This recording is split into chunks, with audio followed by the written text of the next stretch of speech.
Hello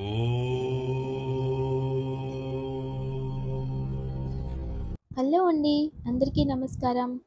Shri విశ్వవసునామ సంవత్సరం ఉత్తరాయణం వసంత ఋతువు వైశాఖ మాసం శుక్లపక్షం చతుర్దశి స్వాతి నక్షత్రం. ఈరోజు ఆదివారం, చాలా విశేషమైనటువంటి రోజు. ఆదివారం స్వాతి నక్షత్రం. ఈరోజు ఇంకొక విశేషం అదేంటి అంటే ఈరోజు నరసింహస్వామి జయంతి. స్వాతి నక్షత్రంలో వచ్చే రోజు వైశాఖ మాసం నరసింహస్వామి జయంతి. ఇది అన్ని చోట్ల నరసింహస్వామిని ఆరాధిస్తూ ఉంటారు, ఈరోజు పూజిస్తూ ఉంటారు. మన దక్షిణ భారతంలో తెలుగు రాష్ట్రాల్లో పేరు ప్రసిద్ధి పొందిన నవనారసింహ క్షేత్రాలు అనేవి ప్రపంచమంతా ప్రసిద్ధి చెందిన క్షేత్రాలు ఇక్కడే ఉంటాయి. అటువంటి దివ్యమైన క్షేత్రాలు మన దక్షిణ భారతంలో తెలుగు రాష్ట్రాల్లో ఉండడం మన అదృష్టం. అయితే ఈరోజు మంత్రబలంలో విశేషంగా నరసింహస్వామి వారి నామాన్ని జపిద్దాం. ఓం నమో నారసింహాయ హిరణ్యకశిపు వక్షస్థల విదరణాయ త్రిభువన వ్యాపకాయ భూత ప్రేత పిశాచిని శాకిని డాకిని కిలోన్ మూలనాయ సమస్త దోషాన్ హన హన సర సర చల చల కంప కంప మత మత హుం ఫట్ కంఠః మహారుద్ర జాపిత లక్ష్మీ నరసింహాయ నమః. ఈ శ్లోకం చాలా శక్తివంతమైనది కాబట్టి ఈ శ్లోకాన్ని వీలైన వాళ్ళు జపించవచ్చు. నరసింహస్వామి నామం అయితే అందరికీ తెలుసు కాబట్టి ఓం నమో నారసింహాయ అనే నామాన్ని కూడా అందరం జపించవచ్చు. ఈరోజు ప్రకృతిలో పూర్వంలో ఈ యొక్క మహావిష్ణువు దశావతారాలలో అద్భుతమైన అవతారం అంటే శరీరము, మానవ శరీరము మరియు శిరస్సు ఏదైతే ఉంటుందో ఆ శిరస్సు భాగం ఉగ్ర రూపం, నారసింహ రూపం అన్నమాట. సింహరూపం. ఇటువంటి అద్భుతమైన వర్ణన ఆ స్వామివారు వెలుగుకి ప్రకాశింపబడే ఒక అద్భుతమైన జ్యోతి రూపం నరసింహస్వామి. అక్కడ శక్తి మరియు ధర్మాన్ని చూపిస్తుంది ఈ రూపం. శక్తి మనిషిలో ఉన్న ఆత్మబలం, శక్తి ధర్మాన్ని చూపిస్తుంది. ఇదస్వ నారాయణ అదశ్చ నారాయణ సర్వస్య నారాయణ అంటే అన్ని చోట్ల అన్ని రూపాలలో అన్ని విధానాలలో ఎక్కడైనా కూడా భగవంతుడు ఉంటాడు అనేదానికి ఇది నిదర్శనం. అందుకే ఆ సమయంలో భక్త ప్రహ్లాదుడు భగవంతుడు నారాయణుడు అన్ని చోట్ల ఉంటాడు అంటే ఆ సమయంలో హిరణ్యకశిపుడు అతను ఈ స్తంభంలో ఉన్నాడా నరసింహము అంటే ఆ స్తంభంలో ఉన్నాడు అని చెప్తాడు ప్రహ్లాదుడు. అప్పుడు నారాయణ అంటే అవును అని అంటారు. అలా ఆ సమయంలో అయితే బయటికి రామని చెప్పు అని చెప్పి తన చేతిలో ఉన్న గదని ఆ స్తంభానికి విసురుతారు. ఆ స్తంభంలోనే ఆవిర్భవించినటువంటి నరసింహ అవతారం. ఇవన్నీ కథలు మనకి తెలిసిన కథలే, కానీ ప్రతి ఒక్క అవతారానికి కూడా ఒక విశేషత అనేది ఉంటుంది. మనము నీళ్లల్లో మచ్చని చూస్తాం. మత్స్యావతారం జ్ఞానానికి ప్రతీకం. అంటే నీళ్ళల్లో మత్స్య ఎలా ఉంటుంది అంటే ఆ చేప అనేది బయటికి వస్తే ఇక మచ్చ అనేది ఉండదు. అదే విధానంగా మన ఆత్మ బయటకు వస్తుంది అంటే మన జ్ఞానం ఈ శరీరంలో నశించిపోతుంది అని అర్థం. కానీ మత్స్యావతారంలో వేదాలని గుర్తుపట్టుకోవాలి. వేదాలని జాగ్రత్త చేశారు. వేదాలని రక్షించడానికే ఈ మత్స్యావతారం అనేది తెలియజేయబడింది. నీరు ఏదైతే ఉంటుందో దానికి ఆకారం అనేది ఉండదు. దేనిలో పోస్తే అది ఆ విధంగా అవుతుంది. అదే విధానంగా శరీరానికి ఆకారం అనేది ఉండదు. అంటే శరీరానికి ఒకే ఆకారం అనేది ఉండదు. ఒకప్పుడు బరువు ఉండొచ్చు, ఒకరు పొట్టిగా ఉండొచ్చు, ఒకరు లావుగా ఉండొచ్చు, కొందరు సన్నగాను ఉండొచ్చు. అంటే నీరులాగా అందులో ఉన్న మచ్చ అంటే మీలో ఉన్న జ్ఞానము అని అర్థం. మీలో ఏదైతే జ్ఞానం ఉంటుందో అది ప్రతి మనిషి జ్ఞానాన్ని పొందాలి, విద్యను పొందాలి అనేది చూపిస్తూ ఆ విద్య నుండి మనం ఎలా బతకచ్చు అనే దాన్ని నెక్స్ట్ అవతారం అంటే మత్స్య అవతారం తర్వాత ఏమవతారం కూర్మ అవతారం. ఆ కూర్మ అవతారంలో ఏంటి అంటే అమృతము బయటకు వస్తుంది. అమృతానికి బయటకు వచ్చిన తర్వాత కూర్మ అవతారం ఎలా బయటకు వచ్చింది అంటే ఆ ఒక శిఖరాన్ని ఆదిశేషుడు తాడుగా చేసుకుని ఆ శిఖరాన్ని పాల సముద్రంలో పెట్టి చిలికితే అప్పుడు ఆ పాల సముద్రంలో నుండి భూమికి హాని కలగకుండా, ప్రకృతికి హాని కలగకుండా కింద ఏదైనా పీట కావాలి. ఆ పీఠంగా కూర్మ అవతారం అనేది వచ్చింది. వాస్తు పురుషుడు అని కూడా అంటాం మనం. అంటే వాస్తు పురుషుడులాగా కూర్మ రూపం, ఆ ఒక కూర్మ అవతారంలో ఏదైతే శిఖరం ఉంటుందో ఆ మజ్జిగ చిలికినట్టు చిలికే సమయంలో కింద ఆధార రూపంగా నిలబడింది ఆ కూర్మ అవతారం. అంటే అప్పుడు ఆ సమయానికి అది ఆవిర్భవించింది అమృతం. అమృతం ప్రాణానికి మరియు ఆరోగ్యం. అమృతం వల్ల ఆరోగ్యం ప్రాప్తిస్తుంది. ఆ ఒక ఆరోగ్యము అంటే మన జీవితంలో మొదటిది జ్ఞానం అయితే రెండోది ఆరోగ్యం. ఇవి 2 మనకి ప్రాప్తించాలి. ఇక మూడవది వరాహ అవతారం. అస్తిత్వం. అంటే భూమిని ఒక రాక్షసుడు తీసుకోకపోతే వరాహస్వామి రూపం వల్ల భూమి తన అస్తిత్వంలో ఉంచడానికి వరాహ అవతారం అయింది. అంటే మన జీవితంలో ఈ 2 పొందితే మనకు ఒక అస్తిత్వం అనేది ప్రాప్తిస్తుంది. కర్తవ్యం, అస్తిత్వం అంటారు. అది అయిన తర్వాత నెక్స్ట్ నరసింహావతారం. అంటే ఒక అస్తిత్వము తర్వాత జ్ఞానము, ఆరోగ్యం 3 ఉంటే అప్పుడు మనం ఏం చేయొచ్చు? ప్రకృతిలో ఉన్న ఈ దుష్ట శక్తులని సంహరించొచ్చు. అంటే ధర్మం వైపు వెళుతూ అధర్మాన్ని ఎదిరించొచ్చు. కాబట్టి ఇలా ఒకదాని తర్వాత ఒకటి అలా అవతారాలు. అంటే ఆ తరువాతి అవతారం వామన అవతారం. కుబ్జధారి, కుబ్జ పట్టినవాడు. 3 అడుగుల్లో ఈ బ్రహ్మాండాన్ని కొలిచేశారాయన. అంటే అప్పటిదాకా పరిపూర్ణత అనేది లేదు. శరీరం మత్స్యావతారంలో, నారాయణుడి తర్వాత కూర్మావతారంలో, మళ్ళీ వరాహావతారం, ఇలా ఒక్కొక్క అవతారాన్ని చేసుకుంటూ నరసింహావతారంలో నారాయణ్ణి చూస్తాం. ఇక్కడ పరిపూర్ణత్వం అంటే అక్కడ మనిషి ఆకారము, పొడవు, దేహము అనేది ముఖ్యం కాదు. జ్ఞానము అనేది ముఖ్యం. ఆరోగ్యము అనేది ముఖ్యం. అస్తిత్వము అనేది ముఖ్యం. ధర్మం అనేది ముఖ్యం అని ఈ 4 కలిసి అక్కడ వామన అవతారం వచ్చింది. ఆ వామన అవతారంలో జ్ఞానంతో ప్రపంచాన్నే తన వైపు చూసేలా చేసుకున్నారు. అంటే మీలో ఇవన్నీ ఉన్నాయి అంటే ప్రపంచంలో మీరు ఎక్కడైనా సరే గొప్ప వ్యక్తిగా అవ్వచ్చు అనేది అర్థం. తర్వాత ఇవన్నీ పొందిన తర్వాత పరశురామ అవతారం. అంటే అక్కడ కూడా పరశురామ అవతారం సాత్విక స్వభావం ఉన్న ధర్మరక్షణ కోసం ఉగ్ర రూపం తాల్చక తప్పదు అని. పరశురామ అవతారం పితృ పరిపాలన, పితృవుకి మొదటి స్థానాన్ని ఇచ్చారు. తర్వాత రామావతారం కర్తవ్యం ముఖ్యమా మరియు కుటుంబం ముఖ్యమా అనే దాని మీద ఇది. ఈ రామావతారంలో మనం చూస్తాం. తదుపరి కృష్ణావతారం. వీటన్నింటినీ మనం పొందిన తర్వాత ప్రేమ, దయ, క్షమ ఈ గుణాలు ఉంటేనే దైవత్వం. ఇవన్నీ కృష్ణునిలో ఉంటాయి. ఆ తర్వాత బౌద్ధ అవతారం. అంటే బుద్ధ. అంటే కళ్ళు మూసుకుంటేనే జ్ఞానము అనేది ప్రాప్తిస్తుంది. బుద్ధావతారంలో మనకి ఏం చేస్తుంది అంటే శాంత స్వరూపం. ప్రపంచానికి క్షేమం కోరడమే అతి ముఖ్యమైనది. మనిషి ఆఖరి జీవితంలో మౌనంగా ఉండాలి అనే దాన్ని బుద్ధావతారంలో చూపిస్తుంది. నెక్స్ట్ కలికి అవతారం. కలికి అవతారం అంటే ప్రయాణం అని అర్థం. అంటే గుర్రంలో వస్తున్నాడు, యుద్ధం చేస్తున్నారు. అధర్మం ఎప్పుడైతే సృష్టి అవుతుందో అక్కడ కలికి అవతారంగా నేను వస్తాను అన్నారు.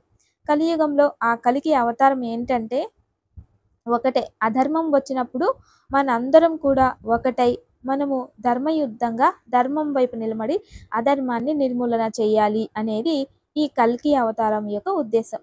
మనిషిలోని ధర్మము అధర్మము ఉంటుంది.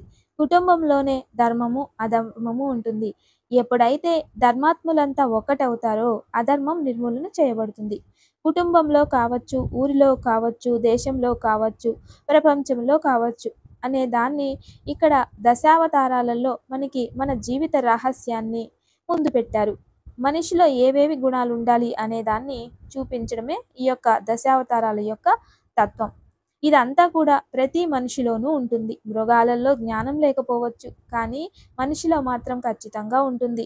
మనిషి అంత పవిత్రమైన జీవితం ఇంకొకటి లేదు. కాబట్టి మనిషికి అంత గొప్పతనం ఉంది. కానీ దాని ధర్మం వైపు వెళ్ళినప్పుడు మాత్రమే మనిషి జీవితం అనేది సార్థకత అవుతుంది. ఇక ఈరోజు భక్తితో ప్రశాంతంగా నరసింహస్వామి వారి నామాన్ని జపిద్దాం. ఈ నామజపం చేయడం వలన మనకి నమో నారసింహ హిరణ్యకశిపు వక్షస్థల వితరణాయ అంటే మనలో ఉన్న అజ్ఞానాన్ని దూరం చేస్తుంది, నిర్మూలం చేస్తుంది. త్రిభువన వ్యాపకాయ అంటే ఆరోగ్యంతో పాటు మనకి పేరు ప్రతిష్టలు లభిస్తాయి. త్రిభువన వ్యాపకాయ భూత ప్రేత పిశాచిని అంటే బయట ఉన్న దుష్ట శక్తులన్నింటికీ కూడా మనలో ఉన్న ఆధ్యాత్మికత శక్తి పెరిగితే అవే పారిపోతాయి. కాబట్టి ఈ దుష్ట శక్తులు అంటే అపవాదాలు, అవమానాలు, నిందలు ఇటువంటి దుష్ట శక్తులన్నీ కూడా దూరం అవుతాయి. ఈ శ్లోకాన్ని లేదా నరసింహస్వామి వారి నామమంత్రాన్ని భక్తి శ్రద్ధలతో జపిద్దాం. ఓం నమో నారసింహాయ నమః. ఓం నమో నారసింహాయ నమః.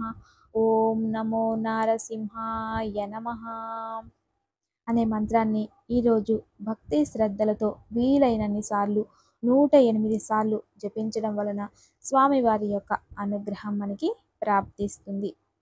అంతేకాకుండా మీకు శక్తి కావాలి అంటే శక్తి, సమస్త శత్రువుల్ని కూడా మనం జయించాలి, మనలో ఉన్న బాధలు తొలగిపోవాలి అంటే ఈరోజు విశేషమైన రోజు కాబట్టి నరసింహస్వామి కరావలంబ స్తోత్రము అని ఉంటుంది.